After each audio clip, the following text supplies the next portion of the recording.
Atas beredarnya video yang viral hari ini, sesungguhnya apa yang terjadi sekarang? Assalamualaikum warahmatullahi wabarakatuh. Waalaikumsalam warahmatullahi wabarakatuh. Terima kasih kepada sahabat wartawan yang hari ini adalah bertanya terkait video yang lagi viral di TikTok, di Facebook, dengan media sosial lainnya. Sehingga kesempatan ini saya bisa memberikan penjelasan. Sesungguhnya viralnya video itu adalah menurut saya korban potongan video yang utuh. Di situ seolah-olah saya adalah menuduhkan atau menghina terhadap Gubernur Jawa Barat, Kang Deddy Mulyadi. Padahal kalau membaca dan melihat isi video yang seutuhnya, insya Allah masyarakat tidak akan memberikan komentar atau penilaian yang semiring ini yang menjadikan heboh atau viral di mana-mana. Saya mengungkapkan statement itu di saat acara pencerahan terhadap orang tua siswa yang kebetulan saat itu adalah acara munaqosyah, tes uji kemampuan santri siswa langsung secara lisan. Saat itu saya memberikan motivasi kepada para santri, kita harus berupaya maksimal menjadi muslim muslimah yang baik, yang islami, yang qurani, yang sikap dan perilakunya walaupun sangat sulit, ya sudah barang tentu saya sendiri juga merasakan sangat sulit melaksanakan, cocok dengan ajaran Islam, cocok dengan ajaran Quran.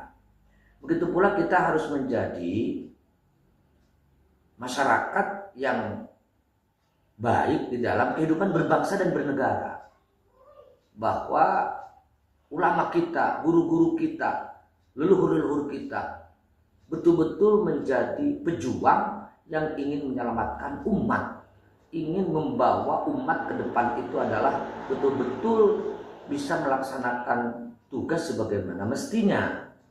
Sehingga konsentrasi ulama bukan hanya agama. Apa yang disebutkan berkali-kali saya di setiap daerah, tugas ulama itu satu, himayatuddin, menjaga agama. Yang kedua, himayatud daulah, menjaga negara. Yang ketiga, himayatul ummah, menjaga umat. Artinya bagaimana umat itu bisa tenang, ya harus punya negara. Bagaimana negara itu adalah bisa berjalan dengan baik, maka harus diurus bersama. Maka ulama ketika ingin menyelamatkan umat, yang mengurus negara. Ngurus negara berarti ngurus agama. Membela negara berarti membela agama. Merusak negara berarti merusak agama. Hancur negara berarti hancur agama. Maka di situ kita tekankan santri harus berperan aktif membantu pemerintah dalam ngurus negara. Terlepas ya ada yang mewakili sebagai politik praktis, ada juga yang tidak. Artinya bahwa ulama itu berpolitik. Bahwa saya sampaikan ad-dinu huwa as-siyasah, agama itu adalah politik. Artinya strategi atau cara bagaimana menjalankan tugas agama itu agar bisa berjalan dengan baik. Lebih-lebih kita menjelaskan tentang sejarah. Contoh di Indonesia, ulama itu adalah berperan aktif. Ulama itu adalah tugasnya sangat hebat terkait membangun negara. Berupaya bagaimana untuk memerdekakan negara. Kalaupun ada beberapa aktivis organisasi seperti ada Muhammadiyah, ada SI, ada NU, itu semuanya adalah tidak tinggal diam. Bagaimana di saat penjajah negara kita segera merdeka. Itu kan terkait ngurus negara atau sesuatu hal yang berurusan dengan politik. Kemudian di saat negara setelah mereka diganggu, ulama berperan aktif sampai akhirnya sekutu yang Inggris dengan Belanda bersatu ingin menjajah kembali Indonesia. Lalu saat itu adalah Pak Soekarno cukup kebingungan harus apa yang dilakukan karena itu kekuatan besar. Maka datang kepada ulama. Salah satunya adalah Mbah Hasyim Asy'ari, Hadratus Syekh Hasyim Asy'ari itu adalah diminta pendapat lalu harus bagaimana, apa yang harus dilakukan. Itu peran ulama. Sampai 20.000 kiai santri wafat, meninggal di saat membela negara. Artinya saya memberikan pencerahan generasi muda untuk menjelang Indonesia emas tidak boleh ketinggalan, tidak boleh kalah bersaing dengan generasi muda yang lain. Saya tekankan, hari ini santri harus memiliki empat kekuatan intelektual, kekuatan spiritual, kekuatan moral, dan kekuatan profesional. Sehingga semua kekuatan itu adalah kita kerahkan untuk berjuang membela agama dan membela negara.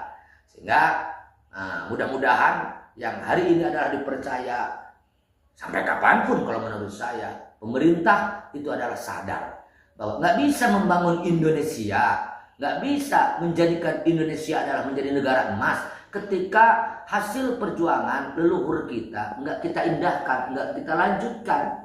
Kita tinggalkan konsep-konsep ulama terdahulu karena kita pintar, karena kita hebat, karena kita lebih tahu. Saya nyatakan itu adalah nggak bisa. Saya mengutip saat itu adalah apa yang disampaikan oleh Imam Malik, la yasluhu amru hadhil ummah illa bima saluha bihi awailuha. Nggak bisa kita menembus kepada kejayaan perjuangan negara kita manakala kita tidak menghiraukan atau tidak mengindahkan harapan keinginan leluhur-leluhur kita. Apa maunya? Indonesia ingin menjadi negara baldatun thayyibatun wa rabbun ghafur, makmur dalam keadilan, adil dan kemakmuran.